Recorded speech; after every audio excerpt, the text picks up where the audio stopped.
Welcome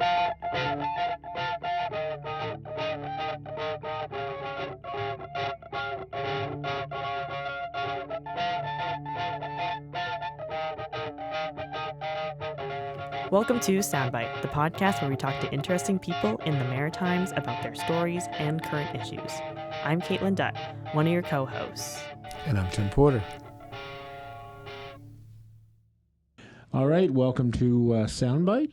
We're sponsored by the Music Runs Through It agency. And Caitlin, they have a show starting off their fall series this weekend at the Cap, a alt folk duo from Ontario. Okay, exciting. The Lifers. And I guess actually they're a six-piece, but there's a bigger band there, but it's kind of fronted by two sisters. All right, interesting. Yeah. Sounds like fun. And of course, as we talked about last week, the Hello Crows had a album release party at the Playhouse. Yes, I heard great things about that last week, and I think they're on the road right now. Perhaps have a date at the Kingsclear First Nation and maybe St. John, and then maybe off to further flung areas. But they have an album out right now, and I think you can pick that up at Backstreet if you're interested. All right. Support local by supporting local. Yeah. So who's our guest this week, Kaylin? Yeah, so I'm really excited about this week's guest. We have Maegen Black with us. I'll give you a little introduction. So Maegen Black brings more than 15 years of national and international experience in the crafts world. She's now the Associate Dean at the New Brunswick College of Craft and Design. She has a background in jewelry and metalsmithing, and has a passion for all craft mediums. She's a collector, a curator, an arts administrator. She was director of the Canadian Crafts Federation and is currently the co-chair on the ArtsLink NB board and co-chair on the Fredericton Arts and Culture Advisory Committee. Welcome, Maegen. Hi, thank you so much for having me. Yeah. Thank you. Yeah. The New Brunswick College of Craft and Design. Mm-hmm. Yes. So you may or may not know this, but I worked there maybe 2 years ago. I think it was 2 years ago at this point. Yeah. We miss you. Thanks, Maegen. I miss you too. Well, we used to interact with it quite a bit when our office was downtown, and of course they had their library in our building just down the hall. Yeah, that's right. It was open to the public in terms of being part of the public library system, and there was a lot of interesting books. More to do with the arts field, I guess. But I don't know if it's still open to the public. Maybe it's a closed shop there now that it's... Unfortunately, only open to current students, but we could work with partnerships and partners to bring people in if we needed to for a particular project. But it's a space within the campus downtown in our main building now, and all the students have access to quite a variety of books. You're right, it's a very specialized space. Yeah. Where is it, in the basement or? No, it's up on the third floor in a beautiful space with lots of windows and places It's to very read. nice. I used to knit there during my lunch hours. Oh. So, yeah, it was a great spot. Yes. You're always into things that I'm not aware of. I'm always learning little things that you're into. I try out a lot of things and then kind of like try them out for a year or two and then drop them. Right. So it's always kind of changing. Yeah. So how many years have you been with this college? I believe I started there in 2023. So I'm relatively new transplant from my role as Associate Dean. But I've actually been connected to NBCCD for a really long time. When I first moved to Fredericton in 2006, it was a partnership between NBCCD, the Cultural Human Resources Council, and the Canadian Crafts Federation. So I was hired on as a project manager at the Canadian Crafts Federation. And at the time, the president of that association was also the director of the college. And so it was just a lovely place to come in and work and do that not-for-profit organization work. I was only supposed to be here for a year, and it is almost 20 years later, and I am still in Fredericton and loving it. Well, that college has been a little gem in the downtown Fredericton for quite a while.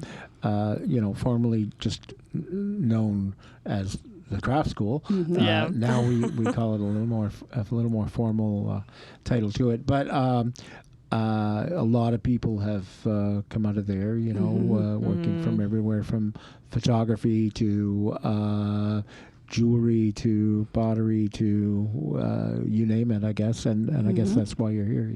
You can name it.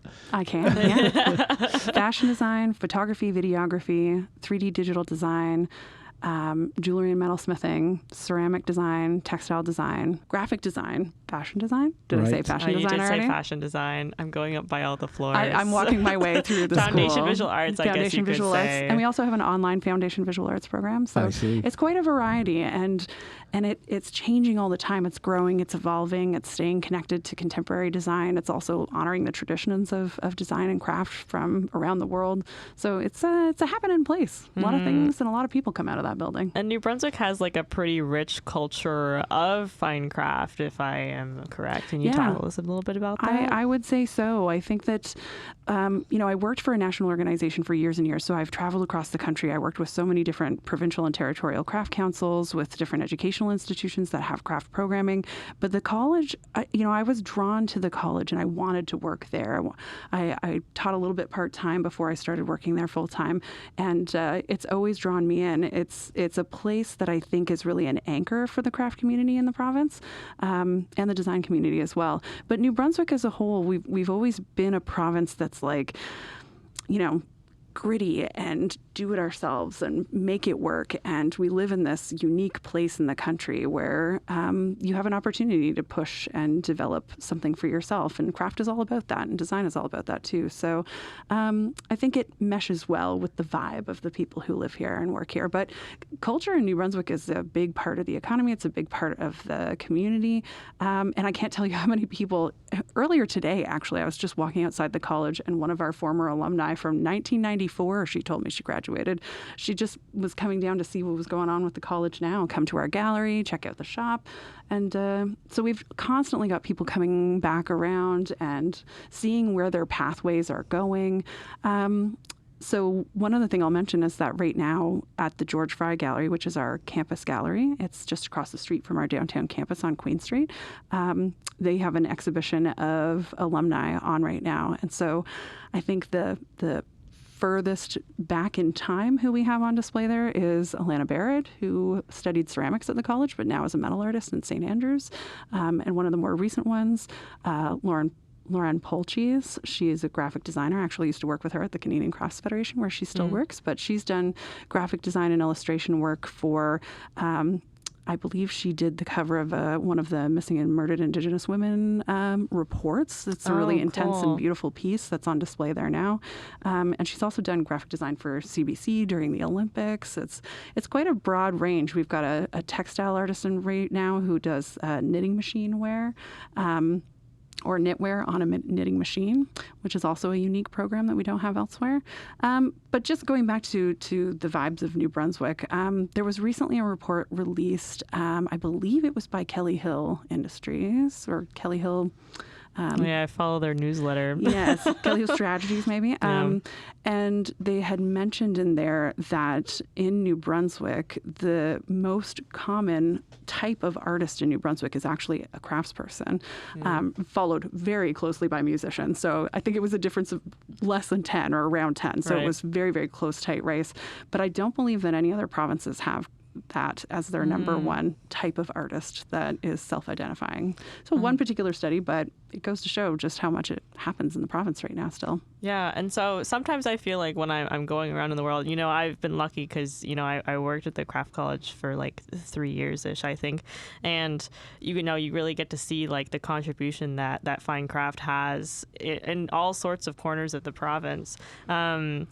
But for listeners out there, there may be like this misinterpretation, like what is like fine craft as opposed to just arts in general? Like what exactly are we talking about here? I would say that is the question. That's the question I've been asked the most throughout my career.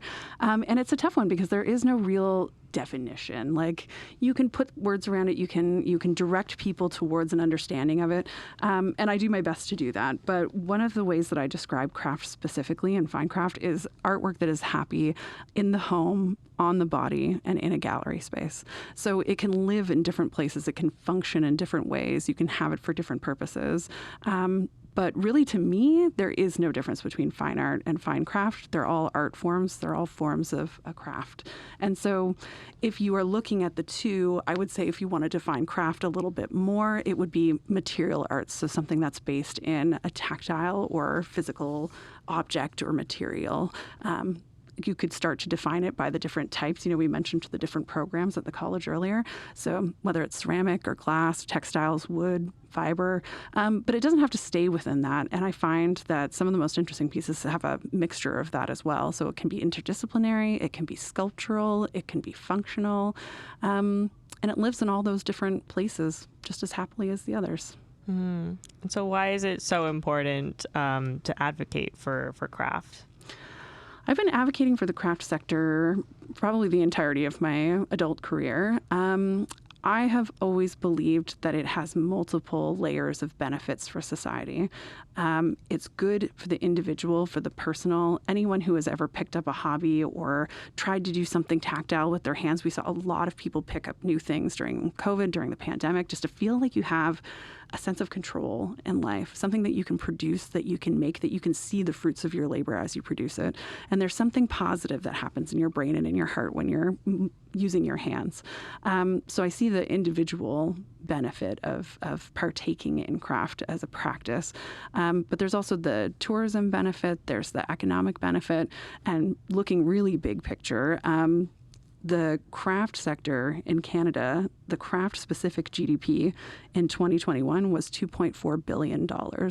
And I think people really don't realize how much of an economic driver and impact it is. So I'm talking about artists who are making things, galleries who are showcasing craft, selling work in a retail perspective from work that's made in Canada, and then also people on the flip side doing that making. So all of we all know craftspeople who have a slew of craft supplies at home.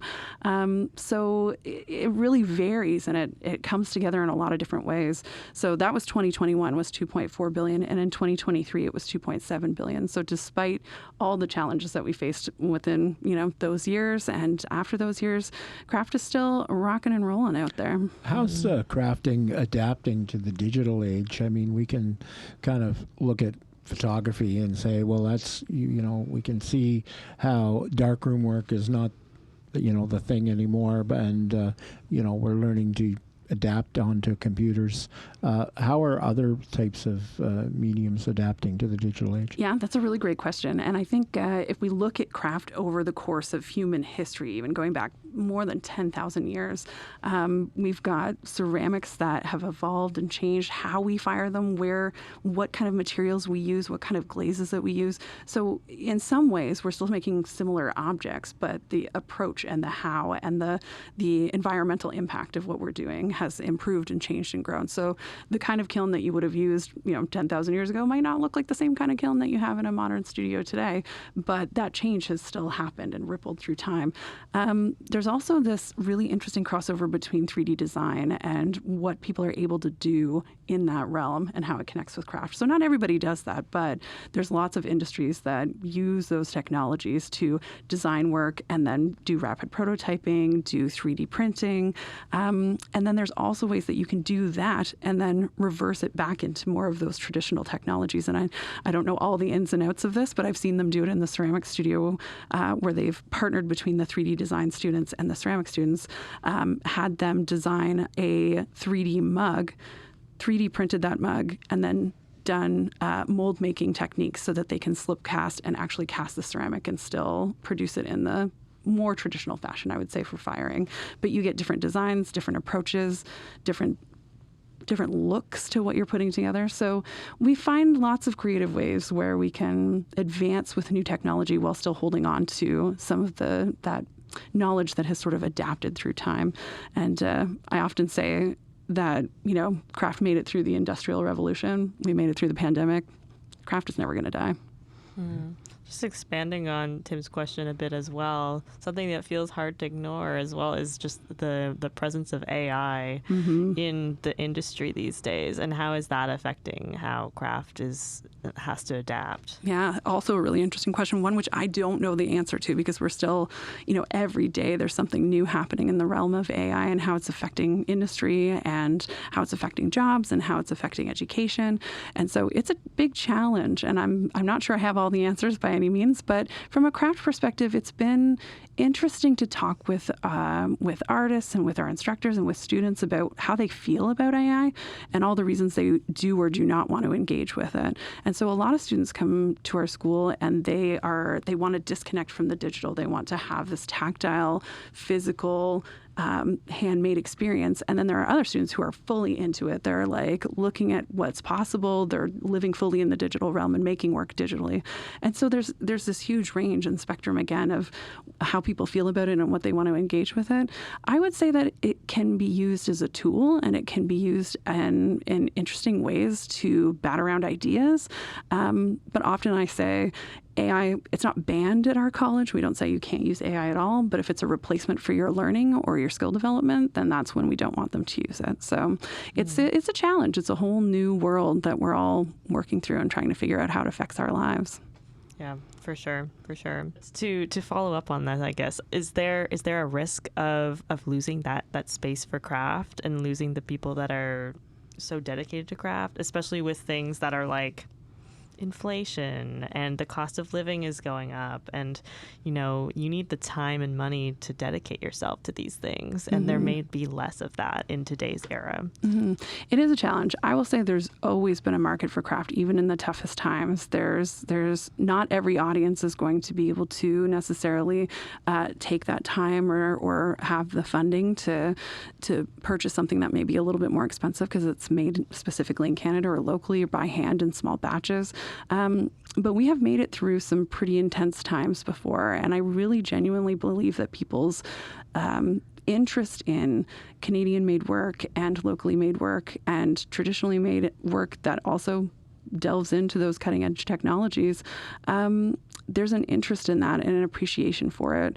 And so I recognize that it's not necessarily something that everyone is always able to participate in, but everyone can benefit from it and everyone can experience it. So you might not be able to, buy a very large ceramic sculpture for your home, but you can go to a gallery and visit one and see that. And so there's a place for everyone to engage with craft. And I also think that in really tough times, people turn to craft as a means for themselves. So yes, it can be an expensive thing on one side from the market side, but it can also be something that you can, learning that skill allows you to then be able to make things for yourself. And so there's sort of two sides of the same coin, right? Like the DIY side of things and then the art market side of things. Are you thinking about material expense and inflation, that sort of thing? Or? I guess maybe more so like the ability that people have to buy these things. Oh, okay. Yeah, because you have to like adequately price them. If somebody's making like a hand woven scarf, it's not necessarily going to be like the $20 you would buy of like a thing at the mall, you know? Yeah. Students have to learn their audience and know their audience and learn to price their work appropriately. And it's a big challenge. We have a huge entrepreneurship element to what we teach at the college. But I've seen that time and again across the country. There are craft shops and craft shows and boutiques and galleries in every single city, town, even hamlet in Canada. I feel like it's always a challenge to find. Wherever I go, I seek out those shops. And they support the local industry, right? So there's a huge range of price points and there's a huge range of collectors out there. But I think that one of the most important things for me, and the reason I believe I'm involved in so many organizations or on boards and on community activity, is because I do think that craft is one of the ways that we can speak to each other and understand each other and experience together. And so when we have community funding and support for activities that engage with craft, it connects people across language barriers, across cultural barriers. And it's when you're in it to make something with someone together, it can build bonds. So I really believe in the value of having those public events, of making sure that there's opportunities for artists to connect with the people. And there's always big questions whenever there's funding cuts or things have to be chopped or trimmed down. Arts tends to be right there. People think that it's not as important as it is, but it can change the health of your society and the health of your people. So the mental health aspect of being involved in craft is very beneficial. And I know that you guys, or at least like NBCCD, they always host the Christmas craft sale every year. And I always buy at least one or two things from there. There's usually a lineup out the door. So this year we will be doing it again in November. I don't have the dates right in front of me, but I want to say like the third weekend of November. Students in the different craft departments and from across the school spend the year developing new designs, testing things, doing market research, again, pricing their work and keeping track of all the information that you need in order to do that. And we have a pop-up sale our holiday sale happens over the course of a long weekend, essentially. And last year we sold almost $30,000 worth of craft in that single time. So it always does really well. And it's a great way to support the students. It's a great way to get innovative, brand new work as gifts or for yourself. I like to spoil myself pretty often. I never leave that sale without a pocket with less money and a pocket full of beautiful new things. Yeah. And that's out of that shop on Queen Street. That's from George Fry Gallery. So I'm watch out for that. earrings that I bought there a little while ago, maybe very nice. 3 years ago. So my jewelry heart thanks you. And personally, I studied jewelry and metalsmithing at the Ontario College of Art and Design back in the early 2000s, and I wasn't sure where my path was going to be. I didn't know. I was a jeweler for many years. While I was in school, I worked at a place called 18 Carat, which was a very small custom design jewelry shop in Toronto, just across the street from where I went to school. And I learned so much from them. There were two brothers who had been running that business for, I want to say 30, 40 years, maybe longer than that.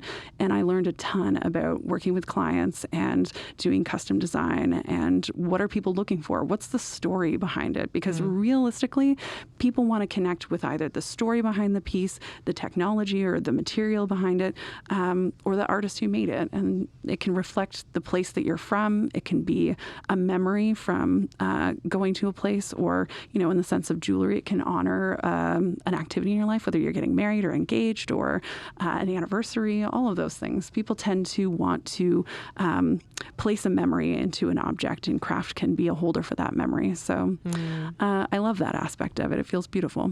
Yeah. So one final question before we cut for the break. What should institutions do to support fine craft in this day and age? Do you mean educational institutions or organizations at large? Let's talk government this time. Government. Okay. I have a lot of opinions about what they should do. I imagine. And over the years, I've certainly been a part of writing a lot of position papers and proposals and doing that advocacy work with the federal government, not so much at the provincial level, but I believe that government should invest in the craft sector and invest in the culture sector at large. I believe that the return on investment is extremely valuable, and I think higher than a lot of other industries as well. I think that it would really be beneficial for folks who are in positions of power to connect with those galleries, connect with the college, connect with any institutions that's connected to art, craft, and that goes beyond to design, music, all of those different cultural industries that happen in the province, and really understand that it's a livelihood, that it is something that people do as a full-time career and something that they can connect to their community with. And I think when they see that in the community, they start to understand what that benefit can be. Great. All right. Well, I guess now is a good time to take our break. And for the podcast listeners out there, just tune in after this. All right. Talk to you soon. Thank you.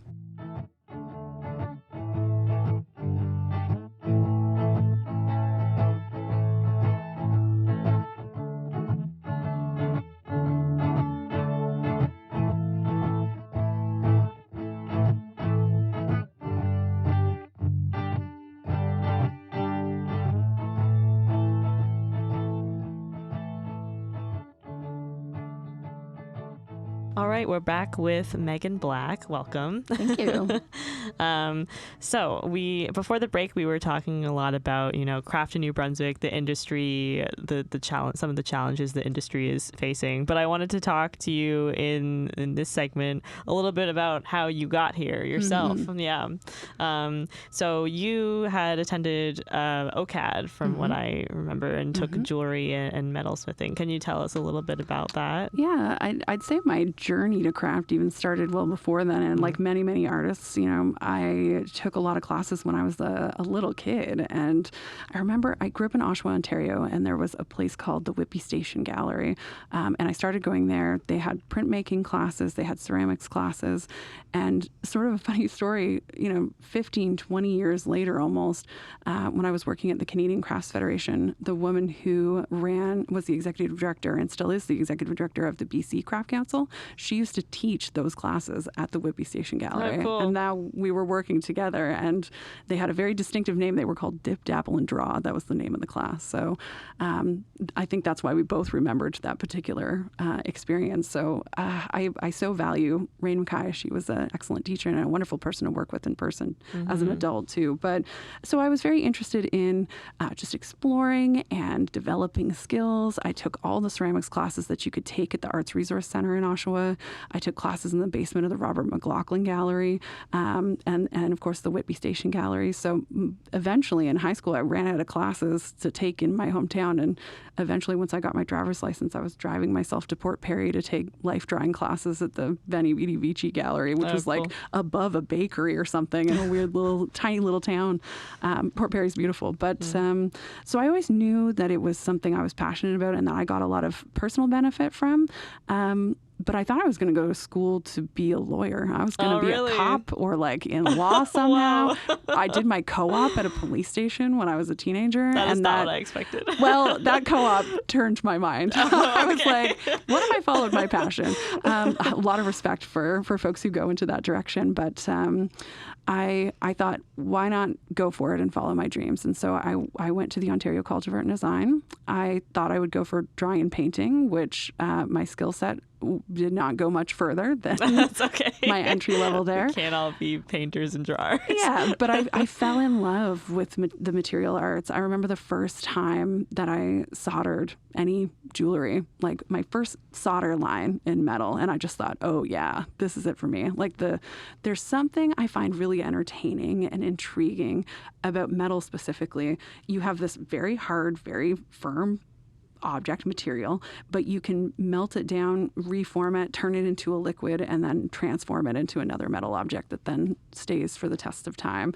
And so there's so many different ways of working with metal, but I really enjoyed the casting process and developing things that were very sculptural, even though they were wearable. And so when I was in university, I think the biggest thing for me to get into a career in the arts was I went to the annual general meeting of something called the the Metal Arts Guild of Canada, and they were hosting it at the college, but it had metal artists from all across Canada were involved, and they were looking for a student representative for their board, and I put my hand up and said yes, even though I had no idea what that meant or what it would entail, really. And it was the first time that I was introduced to arts administration and working on community projects and volunteering to do that work. And I learned a ton from the people who were running the organization at that time and the membership. And so I saw there, that was the real first spark of the benefit of working together and seeing what could be done if there were willing individuals to put their time and energy into the structure and the organization of either projects or activities or events. We had a magazine at the time. I ended up being the editor of the magazine for a little while, literally working in the Mac lab at the college, doing my layout on InDesign, I think it was at the time. Nice. So one thing just led to another, and I consistently stayed involved with organizations. And once I started working for the Canadian Crafts Federation, it's actually a funny story. I interviewed for that position. I got the job. I was living in Toronto at the time, and I had 2 weeks' notice to pack my entire life up and move to another province that I'd never been to before and didn't know anything about. And I just took the risk because to me, it was the opportunity to change my life, to make this my real full-time endeavor and to learn something completely new. And I'll never regret that. It completely changed my life. It brought me to New Brunswick. It brought me to a place that had, in Toronto, there's a lot of competition in craft, but also a lot of support. And there were great institutions and galleries and museums and amazing organizations and artists. And I love going home to visit and see that work. Shout out to Harbourfront Centre and the Craft Ontario. But in New Brunswick, it is a little bit more intimate, but it's just as active. And so I feel like there's a great level of support and engagement here. We've got a huge history too, like the Mactaquac Craft Festival. When I first moved here, people were still talking about Mactaquac. Yeah. It was like 2003. It had been shut. It hadn't happened since the 90s, but I heard stories about it all the time. So another big shout out to Christina Foster and the folks at Craft NB that are working real hard right now to make some big moves happen for their organization. And they revived the Mactaquac Craft Festival this year. I went. It was beautiful, awesome. right? Yeah, it was cool. It was so nice. It was fun to live in the history of craft, but in the moment with the contemporary work. And I bought a bunch of stuff. I went over budget. That's okay. But I loved it. It was amazing. So I'm so proud of them for reviving that and seeing the magic and tapping into that renewed interest, I think, in the handmade. And with everything going on in the world right now and tariffs and the complexity of international connections, our neighbors and our best friends to the south are going through some growing pains together. And it's a challenge, but I think that is just feeding more into this idea of buy Canadian and valuing the things that are made and grown here. And you see it a lot in the grocery store, of course, but I think that's where people are starting, the general population is starting to kind of see the connection there and the importance of it. So I know that people are looking for that. I mean, I think I've also seen it, like, specifically talking about, I've seen some businesses that are unable to send their products to America now because of the whole, like, duty-free no longer being a thing. And I think that people are seeing more and more that it's important to support local and to support, like, even, like, the hyper-local New Brunswick things. It's a tough time out there. Yeah. There's extra challenges, and when you're an artist, and oftentimes you're doing it all on your own. It's to have another layer of additional complexity in either the shipping or the sales or the taxes or the dealing with the border for getting your work out. It adds an extra layer of stress on folks right now. So I feel for them. You kind of touched on it a little bit, but there was a change. Forgive me, I can't remember the name of the exact rule around this, but with the change of the tariffs, and then they dropped a waiver essentially for works coming from Canada to the United States that were valued at less than $800. So that a lot of craftspeople would send things duty-free over the border because of that rule. And so that has been erased and increased the challenge for artists who want to send work down south. What kind of products are we exporting? I would say, I have direct contacts with folks who are illustrators, who are doing graphic design and graphic graphic novels, jewelers who are making work and sending it places, ceramic artists, any kind of physical product that's going over the border, fashion. I mean, it's all small scale manufacturing that I'm talking about, right? So there's much more than that, of course, in the larger industries. But yeah, folks who would be buying things, either on Etsy or directly from artists. And the market is it's not contained online, because you can purchase things from other countries and ship them to other countries, but it's making it a little bit tougher for those mom and pop shops who are making their own things and having to jump through quite a few hoops to determine even whether or not your product is under the Kuzma rules. There's just a lot more. There's always been complexities in getting things over the border, or selling things, or even showing work and then bringing it back to Canada, and that's fair. But it's a little bit harder now, for sure. So you have to be a bit of a marketer too. Oh, absolutely, yeah. Oftentimes, especially folks working in craft, you're not just designing and making your work.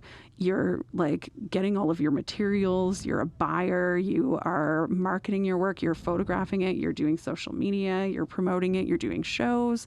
You're doing things like the Maegen Black Craft Festival, or even our holiday show at the college. So you're doing it all. And I do highly recommend that if artists can, to work with other professionals to do your photography and some of your marketing. Once you get going, you can start to lean on other people's strengths and be able to market that in a bigger way. But when you get started, you got to be a jack of all trades. Yeah. No, it's really tough too, and I think like the craft college has some courses on like entrepreneurship, how to apply for grants. I know that's a big Absolutely. one. And it's good that we do have like Arts NB shout out to have all those grants, and I know that a lot of students are able to get some of those grants while they're even at the college. We had, I believe it was 8 of our photography students last year received scholarships through Arts NB, which was huge for them. Yeah, no, that's really good. Other than, I guess, grants and like selling their materials, are there any other ways that artists are like compensated? Yes, and they're all kind of unique to the individual and what they're doing or who they're working with or what organization they might be partnering with. But there's artist fees. So if you're showcasing an exhibition at a gallery or even in a group show, then there's a group called CARFAC that sets artist fees for the year. And so if folks are interested in figuring out like, I'm having an artist do an activity, they can look at CARFAC to see what rates should they be paying. The new status of the artist legislation in New Brunswick is going to change some things as well for that. But I would say that there's no end to the avenues of how an artist can make it work. They can be a consultant, they can be a designer, they can work with other people to design work for them and have it made elsewhere. They can do it all in-house and make it themselves and market and sell it as well. But I've been using the analogy of hockey lately, which is sort of unexpected, I think. I think it's like a very like Canadian moment where we keep using all these hockey metaphors. Yeah. So if you think about hockey, it is it's a cultural phenomenon. The people, they love the hockey.